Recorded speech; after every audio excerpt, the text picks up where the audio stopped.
يا مساء السعادة ومساء الهنا ومساء الفل على حبيباتي. ايه رأيكم في سيدالي الجديد؟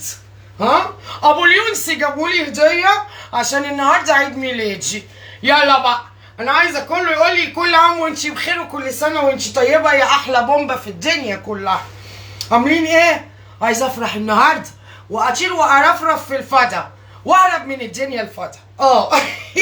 النهارده عيد ميلادي، قلت بقى ايه ما استخسرش فيه حاجات لا اعمله صينيتي وايه عادي. انا كريمه جدا. امال ايه يعني؟ هيجيب لي الاسدال حاسكت انا هروح رزعه صينيه رقاق ياكل صوابعه وضوافره وراه، عشان عملت واحده بيني وبينكم امبارح. اسكتوا على اللي حصل واللي جرى. قعدت اصقصق في الرقاق وصقصق شوربه.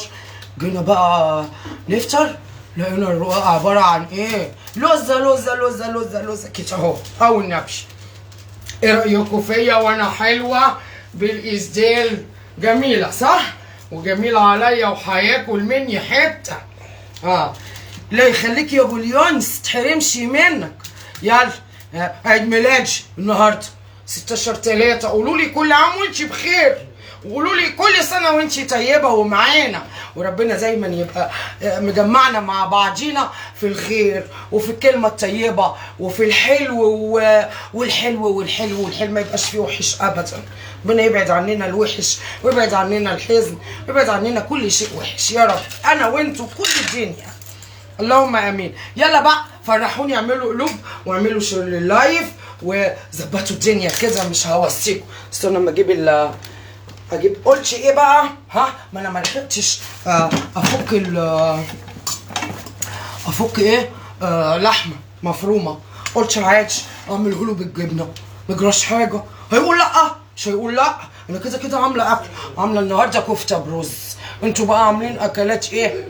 اللي تخش تقول لي كل عام وانتي بخير عشان عيد ميلادي النهارده. يعني خشوا قولوا لي كل سنه وانتي طيبه يا بومبتي. حطيت فلفلتين رومي وطماطميتين اهو عشان اعمل ايه خلطه كده، خلطه الجبنه بالرقاق هعملها مع الرقاق. وعندي حته جبنه موتزاريلا هحطها عليها، وعندي ابو اليونس كان جايب لي الزيتون المخلي ده هحطه كده. مش بقول لكم هظبط الدنيا والنبي، ده انا كريمه قوي وعسل. استنوا بس اما اجيب بقى حته ايه السمنه. استنى ما اولع على الصينيه كده اهو. المهم بقى بالمناسبه عايزه اقول لكم على حاجه عجبني قوي البرنامج قطايف من موقعي هذا. عايزه اقول الفنان سامح حسين يعني ربنا يجازيك خير. وعايزه اقول لكم هو المحتوى الناجح اللي بيفرض نفسه، لا اسفاف ولا ابتذال، الحمد لله زي محتوايا وينجح. وده اللي كنت عايزه دايما اقوله من يوم ما طلعت لكل اللي بيطلعوا على السوشيال ميديا يقعدوا يبينوا حته من كتفهم بالتاتو وحته من فخدهم بالرسمات وحته من مش عارف فين وحته من ايه. لا انت هتبقي فرجه، هتفرجوا عليكي علشان ياخدوا ذنوب ويشيلوكي ذنوب والنبي، لكن هينسوكي وبعدها هيستغفروا ربنا بقى. لكن انا عايزه اقول المحتوى الناجح المحترم اللي ناس كتيره قوي مش فاهماه، المحتوى المحترم هو اللي ناجح. المحتوى المحترم هو اللي ناجح في وسط الالفاظ البذيئه اللي بنسمعها في المسلسلات وفي البرامج اللي طالعه جديد، وكله بقى عاوج بقه كده اهو وصوته عالي كده اهو ومناخيره رافعها لحد حواجبه هنا اهو ويتكلموا وكل واحد يروح ماسك له لازمه او قفشه في كلمه من الكلمات اللي هي يعلموها للعيال وتطلع بقى كلمه تبقى ترند صايع مايع بايظ. العيال اتعلمت منه البوظان وقله القيمه. بس هو شال ذنوب العمر كله الممثل ولا الممثله لكل عيل ولا لكل شاب هيقلد كلامه البذيء. في وسط كل البرامج اللي مدفوع لها الوفات وملايين، جه سامح حسين عمل برنامج يمكن مش مكلفه 5-6 جنيه على بعض، بكاميرا عاديه، برينج لايت زي اللي انا بصور بيه كده اهو، بيتكلم كلمتين منتهى البساطه، منتهى الادب والاحترام، رساله جميله تخش قلبك وودانك وتسمعيها وانت عايزه تكملي الباقي بسرعه. انت بتقول ايه تاني؟ ايه العظمه دي؟ ايه الجمال ده؟ ده اللي يستاهل بقى التصفيق والمتابعه والاقتداء بيه، نقتدي بيه. والله. وفي نفس الوقت انت كل اللي هيشوفك هياخد حسنه وهيتبسط وهيضحك لو انت عامله حاجه كوميدي بقى بس بأدب. برنامج، رساله بيقولها، فقره بيطلع يعملها في برنامجه اللي هي قطايف، بيقول فيها رساله، بيقول فيها نصيحه بمنتهى السلاسه تدخل القلب والاريحيه وانت بتسمعيه. الله على راحه القلب كده وانت بتسمعي كلامه داخل في ودنك، بيخش في جسمك وقلبك بمنتهى البساطه والجمال، حس ان انت بتروي مسامعك حاجه نظيفه، غير اللي احنا بنقعد نبوظ مسامعنا بالحاجات اللي بتطلع في التلفزيون والحاجات اللي بتطلع على السوشيال ميديا البايظه اللي ملهاش قيمه. ف حقيقي تحية تقدير واحترام للفنان الكوميدي العظيم، لأنه بيقدم شيء عظيم. سامح حسين ربنا يجازيك خير عن كل حد بيسمعك ويستفاد من كلماتك الحلوة ومن برنامجك الجميل قطايف. هو كده حاجة عاملة فعلا زي القطايف، حاجة صغيرة بس جميلة ومسكرة تدخل القلب وتسمعيها، استفدتش منها نصيحة، استفدتش منها معلومة، حبيتي تتابعيها وتشوفيها وانتي مبسوطة وكمان طالعة مستفادة. حقيقي والله تحية مني ليك. انت نورتنا في السوشيال ميديا بكلماتك وبرنامج قطايف الجميل. ده اللي يستاهل التقدير وده اللي يستاهل المتابعة والمشاهدة من خلالي. اللي متابعني دلوقتي وال200 اللي في اللايف دول، لو لسه حد ما شافش البرنامج بتاع سامح حسين قطايف انصحكم بيه، لان انا عارفه كل متابعيني محترمين بيحبوا يتابعوا الحاجات المحترمه، فانصحكم بيه. مش هنطول كتير، نرجع تاني بقى. عايزه تقولي اللايف كل سنه وانت طيبه يا بوم بيتنا، كل سنه وانت طيبه. غاغه، انا عايزاكم تعملوا لي غاغه النهارده وتبعتوا لي اغنيات بقى، ابعتوا لي اغنيات وحركات وحاجات من دي بقى، اللي هو ايه كده يعني. كل سنه وانا طيبه، ودايما نبقى مع بعض في الحلوه وفي الخير وفي كل شيء جميل. الميري قال لك اتصرف. انا هعمل ايه بقى؟ هجيب الفرشه دي، ما عنديش شوربه، ما عنديش لبن، ما عنديش حاجه، هي السمنه صح.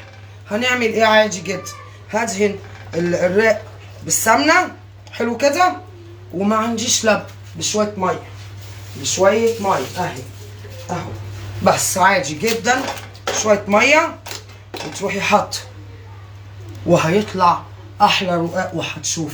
هقول لكم امال ايه انتوا فاكرين احنا بنلعب؟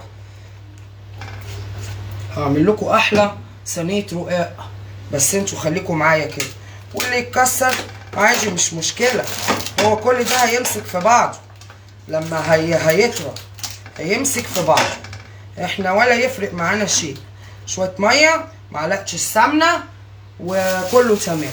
انا مش هكتر، هما 3 رقاقات على ايه، على وما تملمقيش ميه زي ما انا عملت امبارح يا خراشي، كان يوم الملمقه العالمي. عملت بقى ميه ميه ميه ميه ميه، مش ميه بقى، دي كانت شوربه كمان، شوربه دشاش، عملته بشوربه الدشاش. وادي ميه، ادي شوربه، ادي كتير بالكتره بقى، بالهبل. جينا ناكل يا اختي، اسم الله بقى، اسم الله على العجين اللي كنا امبارح. الحقيقه ما كناهاش في الاخر، وكانت اسوأ حاجه انا عملتها. حلو الاعتراف بالخطأ فضيله او النبي. انا الحمد لله كان برضو ليا لايفات كتيره، لو رجعتوا لها هتلاقوني كنت دايما بحب اطلع انا كمان ادي شويه نصايح، ادي شويه كلمات للناس عشان انصحهم عن الصبر، عن الاخلاق الطيبه، عن التقدير، عن الشكر. دي حاجات جميله، قيم جميله، ها احنا لازم نعيش بيها، لازم تكون متواجده في حياتنا، ها ولازم نتعامل بيها مع بعضينا. فحقيقي انا بتعجبني جدا تقدري توصلي رسالتك للناس بمنتهى الادب، بمنتهى الاحترام، بمنتهى الاريحيه، وانت بتضحكي والناس تضحك وتتبسط وتحب تشوفك وتحب تتابعك بدون اي بدون اي اسفاف. وهتلاقي الناس بتحبك وبتدور عليكي عشان تشوفك وبتدور عليكي عشان تتابعك، وانتي بتضحكي وانتي مبسوطه وانتي الناس بتضحك لما بتشوفك. قد ايه ببقى مبسوطه لما الناس بتدخل تقول لي احنا ولادنا بيحبوا يتفرجوا عليكي، احنا ما بنخافش ان ولادنا تشوفك، احنا بنبقى في قمه السعاده لما نشوفك. قد ايه لما تجيلي رساله من واحده على الخاص تقول لي انا كنت متضايقه ومخنوقه، الهي ربنا يجازيكي بالخير، ضحكتيني في عز ما انا مكتئبه. قد ايه الكلمات دي بتفرق معايا. الميه قطعت، الا الميه خفت قوي تكون قطعت، بتفرق معايا جدا جدا جدا يعني. فاللي فاضل ايه يا جماعه مننا بعد عمر طويل؟ السيره، سيره الانسان. عملتي ايه؟ سبتي ايه سيرتك بين الناس؟ سبتي ايه سيرتك الناس تجيبها؟ سبتي ايه لنفسك في وسط العالم ده؟ ها اصلا محدش هيفتكر حاجه ليكي، ها ولا هيفتكر اي حاجه تخصك غير سيرتك الطيبه، يا اما سيرتك الوحشه. يا هيقولوا الله يرحمها فلانه او الله يرحمه فلان، ده كان راجل محترم او ست محترمه، دي كانت جميله، دي كانت كريمه، دي كانت ضحوكه، دي كانت بتفهم في الاصول. يا اما هيذموا فيكي، وبرده في الاخر كل ده ذنوب وسيئات انت للاسف انت في غنى عنها خالص. او النبي. اسيا ناصر، بطلي تقلدي ناس. هقولك ايه، روحي انت قلدي الناس اللي انت تحبي تقلديهم. ايه يعني اقلد الناس؟ اما اقلد الشيء المحترم ها يبقى انا انسانه محترمه، احسن ما اقلد اللي بيقلعوا مالتي يا اختي. لا اخلاقنا ولا تربيتنا تسمح ولا ديننا بان احنا نعمل كده. انت بقى يا اسيا واحده متخلفه مش فاهمه حاجه، مش هغلط فيكي بس عشان ايه احنا صايمين وفي صباحيه رمضان. تعالي لي بعد الفطار همسح بيكي البلاط عادي ماشي، بعدين ما يخصكيش اقلد اللي اقلده ما قلدش. هو احنا كده دايما نحب نقلد الغلط، لكن لما نيجي بقى حد بيعمل حاجه صح ولسه بقول نقتدي بيها، لا ما تقلديش. لا انا ما بقلدش، انا بشيد باللي هو بيعمله وفي نفس الوقت انا الحمد لله لايفاتي موجوده بقالها 5 سنين على الصفحه، خشوا تابعوها هتلاقوني في كل لايف كنت بطلع ادعي دعوه حلوه للناس، اقول نصيحه او اكتر من نصيحه للناس. فده محتوايا اضحك الناس واقول لهم اللي يفيدهم واقول لهم اللي يبسطهم بنفع وبفايده. وعندك متابعيني موجودين هم اللي هيردوا عليكي ويقولوا لك اذا كان الموضوع ده جديد عليا وبقلد، ولا اذا كان ده محتوايا من سنين. الضحك والفايده من الضحك، وانه انا بعمل من الضحك ده بيبقى موقف بوصله للناس بطريقه فيها كوميديا. دي حاجه، وده قلته في برامج كمان طلعت فيها على فكره بالمناسبه، يعني مش بقوله دلوقتي. وتاني حاجه، لو ما كانش هو محتوايا وبقلد ده الصح. اقتدي بالحاجه الكويسه، اقتدي بالحاجه اللي تنفعك. ما بسمعش كلام حد، ده انا برد عليها عشان هي جاهله. واضح اسيا دي جاهله فانا برد عليها، يمكن تفهم، يمكن نكسب فيها ثواب بان هي تفهم، تعرف لها معلومه تعرف لها حاجه في عيشتها في دنيتها، لما تشوف حاجه حلوه حتى وتقلدها، ان ده صح، ان ده الصح، ده الصح بعينه، هو ده المطلوب اصلا. احنا ده ربنا قال لنا ان احنا نقتدي بالرسول عليه الصلاه والسلام في افعاله وفي كلماته. ليه؟ يبقى اطلع اقول لك ما تقلديش الرسول، ما تقلديش. طبعا انا ما بشبهش ده، بس انا بتكلم ان ده مثال حي، لان احنا لما نقلد اللي ننتفع بيه ده الصح بعينه، لما نقلد الصح ده الخير بعينه. فهمتي؟ يقللش الفهم بالظبط كده. التقليد في الخير خير، هو هياخد او هي هتاخد ثواب كل من قلدها، واللي قلدها هياخد ثواب انه اقتدى بحاجه صح، انه اقتدى بالصح وبالخير وبالشيء الطيب يعني.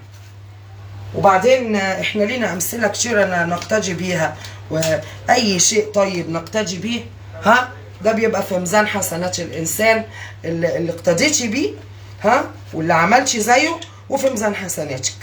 فده مش عيب ابدا، ولا حاجه تقلل مني ابدا، ولا حاجه غلط، ولا حاجه عيب، ولا حاجه مش صح.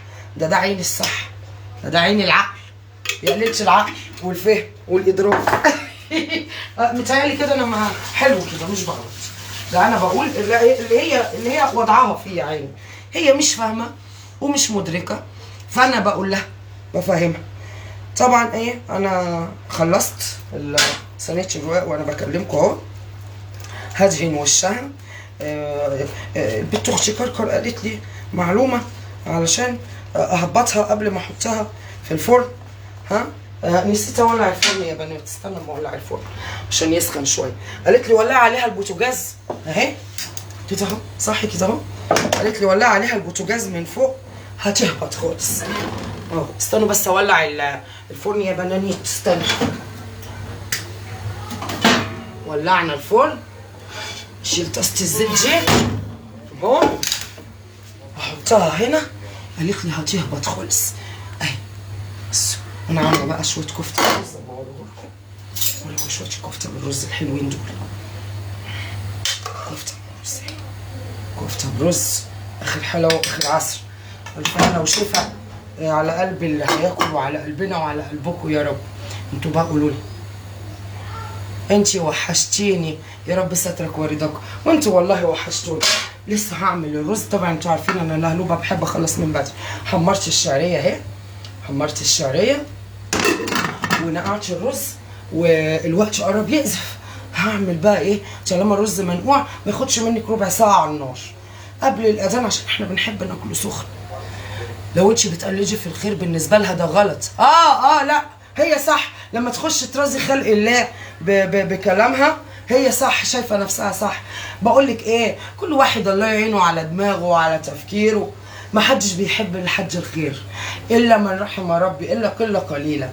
لما الناس اقول لك على حاجه، الراجل ده اللي هو الفنان سامح حسين بقاله فتره عايزين يحولوا الترند الناجح بتاعه برضه ويحبطوه، لان هم يقولوا له انت مش شيخ، انت هو الدين محتكر على الشيوخ؟ هو احنا مش كلنا عندنا دين؟ ولا اللي عندهم دين الشيوخ بس؟ مالكم يا جماعه؟ هو ربنا قال مش كل الناس تتكلم في دينها؟ ولا خلى تخصص ده في الفتاوي لما حد يبقى، واذا هو مش مدرك الفتوى ما يفتيش، اذا عن دراسه وعن علم يفتي. لكن اي حد من حقه يتكلم في دينه لما يقرا معلومه حلوه ويقولها للناس، لما ينصح بكلام جميل يوصله للناس. ايه الغلط؟ الغلط بيحاولوا يهاجموا عادي. زي ما برضو كده ناس مش فاهمه ودخلت تقول لي انت قلدي يا جهله منك، انت ليها يا اللي اسمك اسيا، قلدي في الخير تاخدي ثواب. لكن لما تخش ترازي الناس بكلمتين ولا بتعليق غلط، ده اللي انت شايفاه صح وحلو. هقول لك ربنا يعينك على عقلك يا حبيبتي. كل واحد شايل شيلته، كل واحد شايل شيلته، بس ما حدش ليه دعوه بقى. هو لبن وبيض على الرقاق الناشف امال يا يا ابو اليونس، هي مش قالت لي ما تحطيش لبن وبيض؟ الناس بيقولوا لي حطي لبن وبيض. اسمعي كلامهم. كلامهم هما ولا كلام كركر؟ اسمعي كلامهم، الناس قادره. يعني حطي لبن وبيض؟ عايزه اشوف كذا كومنت تقولوا لي ايه. كوبايه لبن على البيض بس، لبن على بيضه. ماشي ماشي، حطي لبن وبيض. انتوا متعقدين، انتوا اللي قلتوا. ماشي طيب، اصبروا عليا اجيب اللبن. انا سايبه اللايف شغال وخارجه اجيب اللبن. اكلمهم شويه هبه بقى، اكلمهم شويه هبه. انا جايه لكم بجيب اللبن بس. جبنا اللبن اهو، و لبن وبيض متاكدين. كركر قالت لي ما تحطيش لبن وبيض يا دي النيله. يا جماعه قولوا لي قبل ما احط. انا بعمل الرقاق الطري وبعمل الجلاش، ما بعملش الرقاق الناشف كتير. فبقالي يجي 6-7 سنين ما عملتش جلاش ناشف او الرقاق الناشف، فناسي. حطي عشان يبقى طري. ماشي خلاص هحط. خلاص الاغلبيه قالوا لي حطي. حط بس هنا شويه ملح. بصوا بقى، ابدا اتلخبط بقى، انا ابدا اتلخبط واتوتر.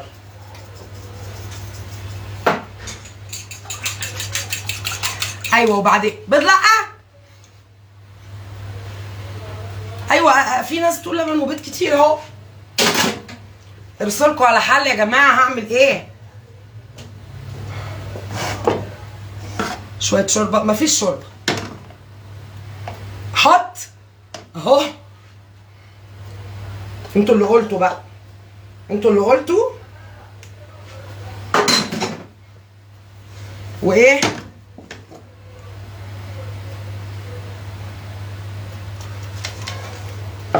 واعمل ايه بقى؟ قولوا لي. وانتوا طيبين. يلا بقى، يلا. احلى كل سنه وانتي طيبه. قولوها لي النهارده عيد ميلادي، فهفضل اقول لكم طول اللايف. فلفل اسود على اللبن حطيت. ايوه يا هند، ما هو انتي قلتي لي بلاش وناس كتير قالوا لي حطي، وكركر اختي قالت لي بلاش. حطي لبن ومعاه شويه ما عنديش شوربه. حطيت زبده، حطيت سمنه. طب اعمل ايه بقى؟ ادخله الفرن ولا اقطعه ولا هبب ايه؟ انا احتست فجاه، بس هو لسه ناشف شويه. اعمل ايه بقى؟ اقطعه الاول؟ انا ما قلتش بيض، ماليش دعوه. بعد ما قلتوا لي بيض ولبن تقولوا لي يا ولاد الذين يا مسوحيني، سوحتوني. كل سنه وانتم طيبين. ايوه انا مواليد 16/3/1900. وتقولوا لي تميت كام سنه؟ طب ادوني سن انتي الاول، اقطعه الاول. بس هو لسه ناشف، يعني لسه في حتت ناشفه. اعمل ايه؟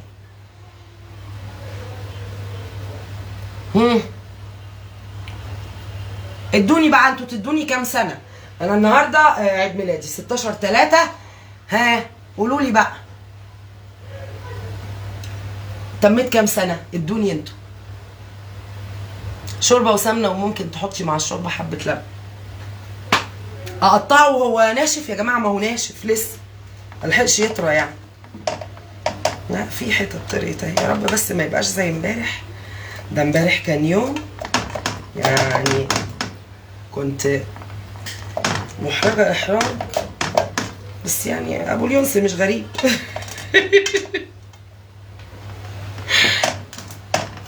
ما قطعش. انتوا ب100 كلمه يا جدعان. طب احطه في الرف الاوسط ولا الرف التحتاني خالص؟ قولوا لي بسرعه، ده انا لايف يعني، انا معاكم اهو. قولوا لي. ايوه امال اقطعه امتى؟ قطعي لما يخرج. طيب مش هكمل. احطه بقى في الرف فين؟ اللي في النص. اغطيه وهو بيستوي. ماشي 1980 طاهر عيسى صح. فخوره بديني 1980 صح. ايوه يا جماعه انا تميت 45 سنه. لا 45 يا علا، اديك 42 45. على الرف. طيب تمام خلاص، نحطه على الرف اهو. هسيبه بقى قد ايه في الفرن؟ 39 ولا 20؟ 1985. لا ده اخويا اللي 1985. ماشي 38. لا انا 45. فاطمه صح، فاطمه اسماعيل صح يا فاطمه اسماعيل. انا 1980 عندي 45 سنه، تميت 45 سنه النهارده. كل سنه وهبه طيبه وبومبا طيبه وانتوا طيبين. انا بسويه معاكم بس قولوا لي يقعد قد ايه في الفرن؟ الساعه كام يا احمد؟ شبه منى شلبي ربنا يسعدكم. 5 وتلت. يعني اسوي الرز؟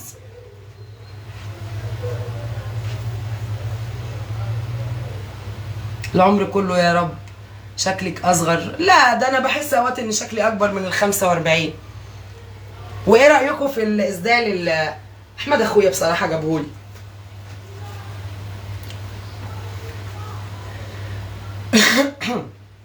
ايوه انا حوت. انت اجمل حد بحب اتفرج عليه. غريب. ربنا يسعدك يا غريب. لما حروفه تتحمر اقلبه على الوش التاني. ما بعرفش اقلبه ازاي؟ فريجي بقى وقع مني. الرقاق الناشف يتسقي الاول واحده واحده. عملت كده. كل سنه وانتوا طيبين. اللي مواليد شهر 3 وبرج الحوت كلهم كل سنه هم طيبين وبألف خير وبألف صحة وسلامة. وطبعا كل الناس، بس احنا دلوقتي بنتكلم مواليد شهر 3 اللي هم برج الحوت زي اللي غنى لنا عمرو دياب. خسيتي ازاي؟ والله يا جماعة والله زي ما بقول لكم كده، انا خسيت لوحدي، ما عملتش حاجة عشان اخس. ولما قبل كده عملت حاجة عشان اخس اللي هو كنت مش حاجة رياضة، كنت باخد انواع ادوية معينة تعبت لي قلبي لان انا عندي مشكله في القلب وكانت هتموتني. الكلام ده يمكن من 4 سنين ووقفتها وكنت لسه تخينه. فانا خسيت لوحدي. مش بحب كل مره اقول لكم، يمكن من المسؤوليه ومن التفكير ومن التعب النفسي. مش عايزه اقول كده بس هقول يمكن خير، يمكن لوحده كده، يمكن حاجه كنت بتمناها وحصلت. بس المشكله بقى ان انا حاسه اني بدات اتخن تاني وده مش عاجبني.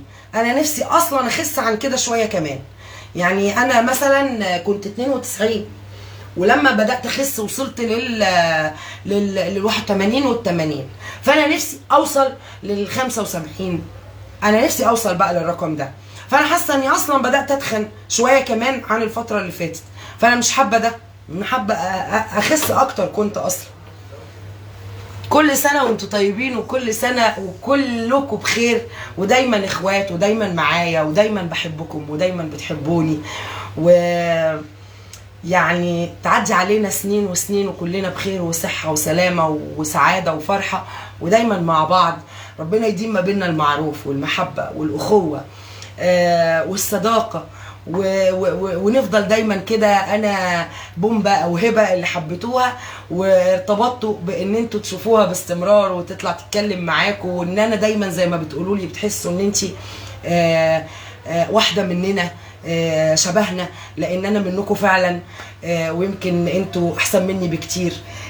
احنا دي حاجه بتبسطني قوي ان اكون انتوا شبهي وانا شبهكم، وان احنا نبقى لما اتكلم معاكم احس اني بتكلم فعلا مع اخواتي، ما احسش اني طالعه بتكلم مع ناس غريبه، ناس ما يعرفونيش، ناس انا ما اعرفهمش. بالعكس جايز ما حالفنيش الحظ اني اشوف الناس اللي شايفاني ومتابعاني وبتحبني وانتوا بتقدروا تشوفوني. ومع ذلك لما بتكلم معاكم بحس فعلا زي لما بقف اتكلم مع حد من اخواتي او افضفض معاه او احكي معاه زي كده. انا بعمل كده لما ببقى بعمل حاجه ومتلخبطه فيها ببقى بيني وبين اخواتي نفس القصه. مش بحب اللي هو لا انا طالعه على السوشيال ميديا ولازم كل حاجه على سنجة 10 ولازم انا شاطره وانا برافو عليا وانا جميله. لا، زي فعلا كاني قاعده مع اخواتي بقول لهم اعملها ازاي وهبوظها وبوظتها امبارح فعلا. فانا بحس ان عمري ما بحس ان في بيني وبينكم حواجز او حدود. فربنا يديم ما بيننا دايما كل خير يا رب وكل محبه. ابص عليها بعد قد ايه؟ انتوا ما قلتوليش، قلتوا لي لما الجوانب تحمر وتخضر، فانا مش عارف. قولوا لي بصوا كده. ابوظها تاني يا لهوي. ربنا يستر من المحله، ربنا يسعدكم. ادعي لابني يا بومبا ربنا ينجحه في ثالثه ثانوي، يا رب ينجح كل الطلبه والطالبات من اول ابتدائي لحد الجامعات يا رب. ربنا يا رب يكون مع اولادنا كلهم وينجحهم ويفرحنا بيهم ويرضينا فيهم ويرضيهم يا رب، ويخلينا كلنا سعداء باولادنا ويسعدنا فيهم ويسعدهم يا رب. منى علي فيديوهاتك جميله وبحبها، ربنا يسعدك. مع مرات ابني اللي هي لولا اختي، بموت فيكي، ربنا يسعدك يا هاله. ولاء انا اسفه، عايزين نشوفك في التلفزيون بقى. هو انا طلعت كذا مره في التلفزيون بس كانت لقاءات وبرامج. بالنسبه للتمثيل، لو تقصدي التمثيل زي ما بيجي لي في الكومنتات دي، انا حاجه سايباها لله، انا قدريه جدا. فاللي ربنا كاتبه لي وشايفه خير ليا هيبعته لي. لو ربنا ما بعتهوش انا مش هكون متضايقه واقول انا استاهل، لا، يبقى انا ما استاهلش ده لانه ما فيهوش خير ليا، لان ده اختيار ربنا، وطالما ده اختيار ربنا يبقى ده الاصلح ليا. فانا من الناس اللي قدريه جدا وببقى راضيه جدا باقدار الله واختياراته ليا، لان هي دي الاصلح وهي دي الصح وهي دي المناسبه ليا ولحياتي اكيد لشخصيتي او لطريقه حياتي.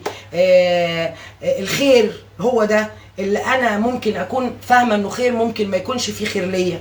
فاختيارات ربنا هي الاحلى وهي الاصح والادق وهي الاصدق لحياتك والخير لحياتك. فانا سايباها المواضيع دي لله ولربنا. اللي ربنا كاتبهولي اصلح ليا وفي خير ليا هيبعتهولي، ما اتبعتش يبقى ده الخير ليا، ده عين الخير. مرات ابنك فين؟ اكيد في بيتها يعني. احنا في رمضان زمانها بتحضر بقى الفطار فين مرات ابنك؟ لولو القمر دي اختي يا جماعه. بتقدمي محتوى محترم، غير كده موهوبه جدا، بتضحكينا من قلوبنا.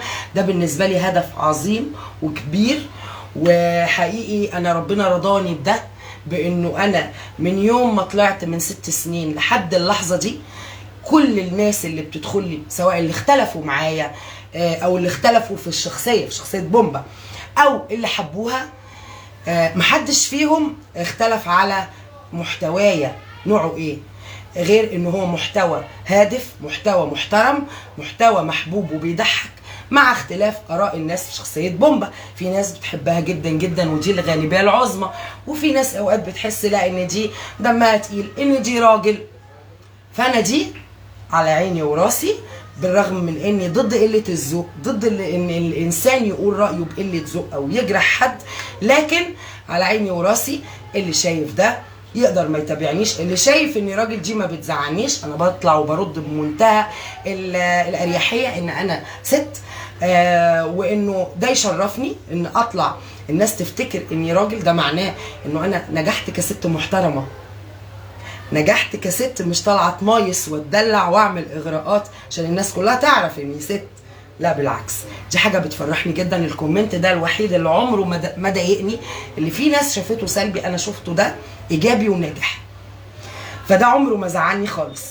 ممكن اللي بيضايقني شويه انه اللي تطلع تقول لي، طبعا دي ما بتضايقنيش لانه لولا اختلاف الاذواق لبارت السلع، ان دمك تقيل. انا اللي بيضايقني بس فكره انه انا عمري ما فكرت اقل ذوقي مع حد. اللي ما بيعجبنيش ما بتفرجش عليه، اللي بشوفه مش بس دمه تقيل، ده ممكن يكون بيقدم محتوى انا اسفه في اللفظ يعني غير محترم، ما بتابعوش، بعمل له بلوك، بعديه خالص، بعديه يعني بلاقيه قدام الفيديو بتاعه بعديه. لكن عمري ما فكرت ادخل اقول لحد او انتقده بقله ذوق بحجه انه ايه، اصل انت على العام وشخصيه عامه وعلى السوشيال ميديا. يا جماعه كرامتي تخصني واخلاقك تخصك، فما تفرضيش اخلاقك الوحشه ها او قله ذوقك على غيرك. تمام؟ طب انت لما بتبقي ماشيه في الشارع، ما انت كده بقيتي انسانه ماشيه وسط العامه، هل ده معناه يديني الحق لو انا شفت منك سلوك غير مهذب اجي اشتمك على طول؟ اكيد لا، اكيد لا.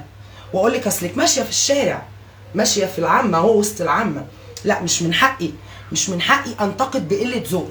انا ممكن انتقد بذوق وممكن اقول رايي بمنتهى الذوق، ولو الشخص الراي يخص بني ادم بعينه، يا اما لو انا يعني خلاص لساني بيكونني هدخل اقوله له بيني وبينه على الخاص. لان دايما يا جماعه النصيحه في العلن فضيحه، مش نصيحه ابدا، محدش هيتقبلها. انا كفايه عليا كومنتاتكم الجميله دي وشرف ليا، ومحبتكم دي والله العظيم بتفرق معايا وفي نفسيتي. انا ربنا وحده اللي عالم. ما بحبش اطلع اقول لكم السلبي، غير يعني يمكن من النادر قوي في ال6 سنين دول يمكن طلعت مره قلت حاجه ضايقتني، او مرتين او 3 بالكتير في 6 سنين، مش ارقام. انا اوقات بيبقى ربنا اللي عالم. قبل ما اطلع اللايف مثلا والكام يوم اللي قبليهم انا ببقى بمر بايه والله العظيم. يمكن لما هتشوفوني بتكلم وبضحك مش هتصدقوا، تقولوا معقوله انت كان عندك كذا؟ معقوله في واحده اصلا عندها كذا وطالعه بتتكلم وبتهزر وبتضحك والناس بتضحك وبتتفاعل مع كلامها ببهجه، مش مجرد كلام ورغي وخلاص فالناس بتسمع، لا الناس بتتبسط. بس ما حدش بيبقى عارف الايام اللي عدت بيا دي عدت ازاي او كان فيها ايه. والله لو عرفتوا كان فيها ايه مش هتصدقوا ابدا ان احنا دلوقتي بنهزر وبنضحك مع بعض. لكن دي رسالتي من يوم ما طلعت على السوشيال ميديا، ان انا اكون سبب في البهجه، في الطاقه الايجابيه، في الفرحه، في رسم الضحكه على وشوشكم، لان انا احوج ليها. فاقد الشيء مش لا يعطيه ابدا، بالعكس فاقد الشيء بيعطيه وبكتره علشان يترد له ويرجع له تاني، علشان يلاقيه.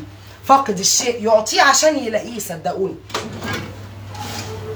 اهي بدأت ايه؟ بدأت على رأي اخويا تهق. اعمل ايه؟ يا احمد اعمل ايه يابا؟ اعمل ايه؟ قولولي. استنى حاسب الفرن والع. يعني انا مش عارفه اطفي عليها امتى، في انهي مرحله. بصوا اهي كده الجوانب خلاص، اقطعها امتى واعمل ايه؟ قولولي قولولي عشان هي سخنه والفرن والع. عرفوني اقطعها امتى ها واطفي عليها امتى، وبعدين هي ما بتتهزش ليه؟ تكون لزقت من تحت. يوم ما كنت مش فاكره الناس الفيديو بتحب قوي الفيديو ده اللي هو انا في الشتاء وبقول انا اكلت ايه وما اكلتش ايه، وعماله اقول يا ترى انا فطرت يبقى انا كده ما اكلتش. انا فاكره الفيديو ده جدا وبحبه انا كمان. ايوه في واحده قالت لي افتكري اني قلت لك لا، واختي كركر قالت لي لا ما تحطيش بيض. هو فعلا المفروض احط لبن او شوربه بس، لكن مش عارف. طب اقطع ولا اعمل ايه؟ اقطع الوش؟ ها عايز ايه؟ كوبايه صغيره. طب خد دي دلوقتي لان انا مش شايفاها وايدي مش نظيفه. حاسب الفرن. قولوا لي بقى افتح الشوايه كفايه؟ طيب تمام. واقطع ولا برضو بعد ما افتح الشوايه؟ ماشي حاضر. بصوا انا بسمع الكلام جدا، انا من الناس اللي ايه مطيعه قوي قوي قوي. حاضر. عارفين انتوا لما كنت لسه متجوزه جديد وتتصلي بماما ولا باختك الكبيره تقولوا لها الحقوني يا ماما قولي لي اعمل ايه، وانا بعمل اهو معاكم. مش بقول لكم انتوا بجد مش مجرد ناس ومتابعين كده، انا فعلا بحس ان انا يعني انتوا اخواتي. حمري وشها ولما تطلع رشيها بمعلقه شوربه وغطيها شويه. طيب ماشي تمام. معلقه شوربه او ميه او لبن صح؟ عشان ما عنديش شوربه النهارده. انا قلت لكم انا عامله كفته برز.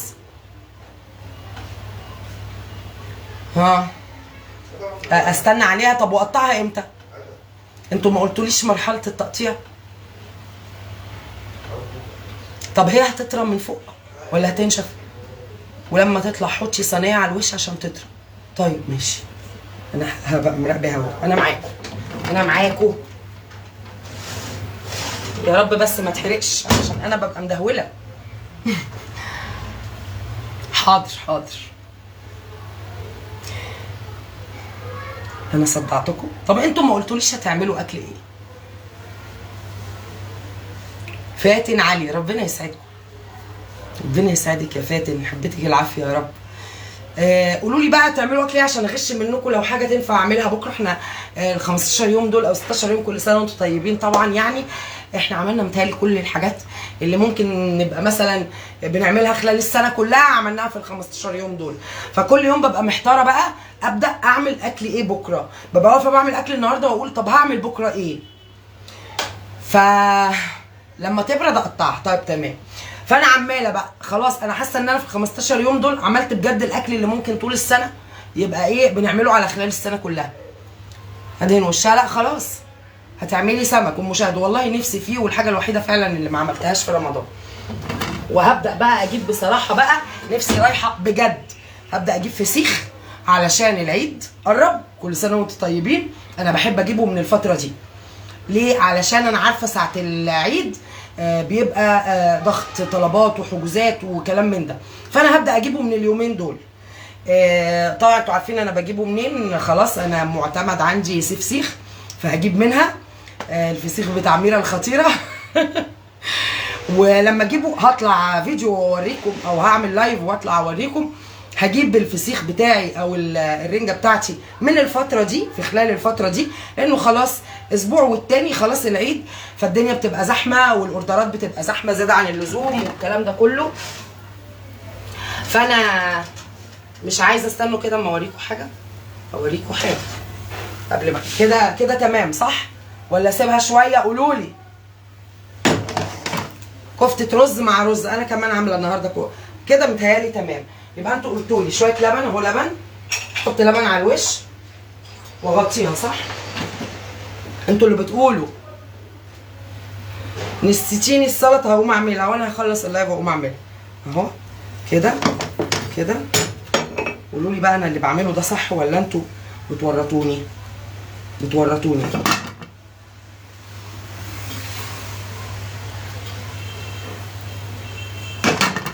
كفايه واغطيها تمام اهو. واطفي بقى الفرن صح؟ ادخلها بقى الفرن وهي متغطيه ولا ايه؟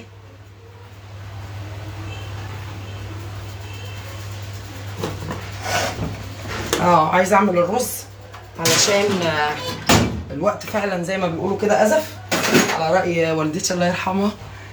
كفايه كده حلو قوي. لا ما تحطيش هتعجن، ما انتوا قلتوا لي. يا ولاد اللذينه وانتوا طيبين. خلاص هستنى كومنتاتكم ومعايدتكم ليا، وكلمه كل سنه وانتوا طيبه اللي انتوا هتقولوها لي النهارده، عشان النهارده عيد ميلادي. اقول تاني هتفرق معايا وهتفرق في نفسيتي كتير قوي قوي قوي قوي. عايزه اطلب منكم خلال شهر رمضان ودعوات شهر رمضان الجميله، انا اختكم ما تنسونيش من دعائكم، وانا دايما بدعي لكم وبدعي لكل حد فيكم متابعني وبيحبني ودايما يقول لي كلمه تفرحني وتفرق معايا في حاجات كتيره قوي قوي قوي. ربنا يسعدكم ويرضيكم ويرزقكم ويوسع عليكم ويريح قلوبكم وبالكم ويرضى عليكم ويصلح حالنا وحالكم ويجعلكم من السعداء ويجعلكم من الصالحين ويحفظ أولادكم ويديكم الصحة وطولة العمر ويديكم السعادة وراحة البال والهنا ويخليكم دايما متجمعين مع حبايبكم. ما تحزنوش أبدا، ما تشوفوش الزعل أبدا ولا الحزن أبدا ولا وجع القلب أبدا. كل من في كرب اللهم أمين يا رب، فك الكرب اللي عنده ورضيه وسعده وابدله براحة البال والسعادة والفرج. خزائن الله ونعمه لا تنفد. فيا ريت ندعي لبعض ونتمنى لبعض الخير ونتمنى لبعض سعة الرزق والفرج وصلاح الحال والأحوال وصلاح النفوس، ويبعد عننا شر النفوس وشر كل نفس وحشة حقدة حاسدة ودايما نعيش بالتفاؤل، بالرضا، بالبهجة، بالثقة في الله، بالإيمان بالله، بأن دايما على طول الخط وطول الوقت ومدى الحياة اختيارات ربنا ليكي حلوة.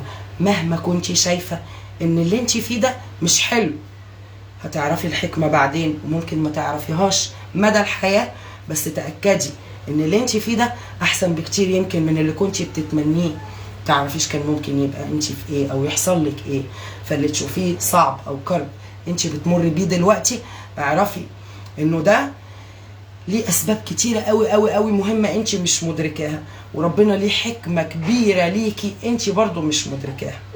هتسابي عليه، تاخدي عليه حسنات، وهتؤجري عليه، على صبرك، على رضاكي، على احساسك بالطمأنينه بان ده من عند الله، على احساسك بان انتي بين ايدين الله. اطلبي دايما من ربنا انه يتولاكي برحمته، ودايما ربنا بيتولانا طبعا برحمته. ربنا كريم وربنا عظيم، فدايما خلي عندك ثقة في الله، وان اختياراته ليكي احسن من اختياراتك لنفسك. فخليكي دايما راضية، خليكي دايما مبسوطة، خليكي دايما صبورة. واكيد ده كله مش ملوش حساب، ده حسابه عظيم وكبير، وما تعلميش هيجيلك حسابه ازاي. ممكن يجيلك في عدم الابتلاء في حد، في عزيز، حد عزيز عليكي، او في صحتك، او في اولادك، او في رزقك، او في اخلاقهم، او في اي حاجه. ممكن ربنا يحوش عنك حاجات بسبب صبرك على ابتلاء معين، او صبرك على موقف معين انت يمكن مش عاجبك، بس هو ده عين الخير ليكي. خليكي دايما عندك ثقه في الله وعندك امل. عيشي بالتفاؤل، عيشي بحبك، خلي دايما قلبك عامر زي ما بيقولوا بحب الله وبحب الناس وبحب الخير. هتلاقي الخير دايما في طريقك، هتلاقي ربنا بيشيل من طريقك حاجات وحشه كتيره قوي كانت جايز ممكن تترمي فيها او تتحطي فيها، بس طول ما قلبك نظيف، قلبك ابيض، قلبك ما فيهوش ذره كره او خبث او حقد على حد، صدقيني ربنا مطلع على القلوب وهو اللي بيجازي عليها. ما يغركيش اللي بيضحك في وشك دايما، ما يغركيش دايما الانسان اللي تشوفي على وشه انه ده ما يطلعش منه. ربنا بيجازي على اللي في القلوب مش على اللي مرسوم على الوشوش. فخلي دايما هنا احلى من هنا، واللي هنا طالما حلو هيطلع على هنا، والناس هتشوفه. على فكره اوعوا تفتكروا ان الحاجات دي بتتدارى. فكل سنه وانتم طيبين، كل سنه وبومبا طيبه، كل سنه وكل الناس طيبه وبخير، واسيبكم على الف خير، وتسلم ايديكم على صينيه الرقاق اللي انتوا عملتوها. يلا باي باي.